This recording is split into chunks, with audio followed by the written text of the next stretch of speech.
Hello అండి, welcome back to me ఇంటా నా వంట ఛానల్. ఈరోజు రెసిపీ వచ్చేసి మన ఫంక్షన్స్లో దొండకాయ ఫ్రై ఎలా చేస్తారో రెసిపీని చూసేద్దామండి. ముందుగా నేను 1/2 kg తీసుకున్నానండి దొండకాయలు. అవన్నీ నీట్గా ఫ్రెష్గా వాష్ చేసుకున్న తర్వాత మనము ఇలాగా సన్నగా పొడవుగా కోసుకోవాలండి. అన్నిటినీ కట్ చేసుకోవాలన్నమాట దొండకాయల్ని.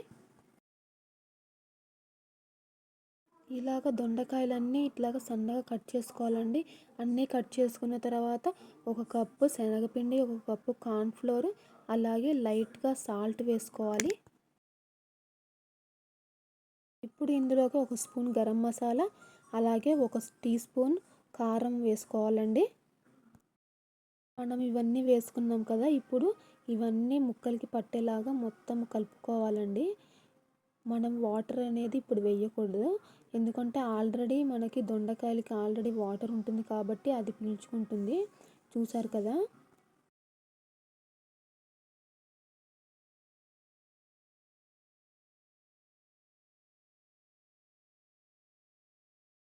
చూసారు కదండి.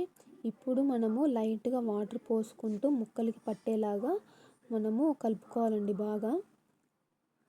మరి జావగా వేసుకోకూడదండి, వాటర్ జావ అయిపోతుంది, ముక్కలకి పిండి పట్టదనమాట. అందుకనే చూసుకుంటూ లైట్గా వాటర్ పోసుకుంటూ కలుపుకోవాలి, ఇలాగ ఈ కన్సిస్టెన్సీ వచ్చేలాగా. ఇప్పుడు మనం ఆయిల్లో వేసేద్దామండి. ఇలా ఒక్కొక్క ముక్కలుగా వేసుకోవాలి ఆయిల్లో.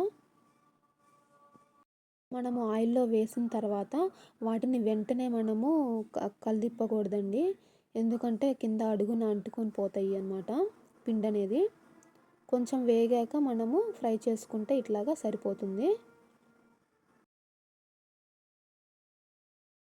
ఇలాగ మనము ఏ వెజిటేబుల్ ఫ్రై అయినా చేసుకోవచ్చండి. దొండకాయ చేసుకోవచ్చు, పొటాటో చేసుకోవచ్చు, ఇష్టమైనవి మనము చేసుకోవచ్చు అనమాట ఇలాగా. ఇప్పుడు ఇవి బ్రౌన్ కలర్లోకి వచ్చాయి కదండి, మనము తీసేసుకుందాము పక్కకి.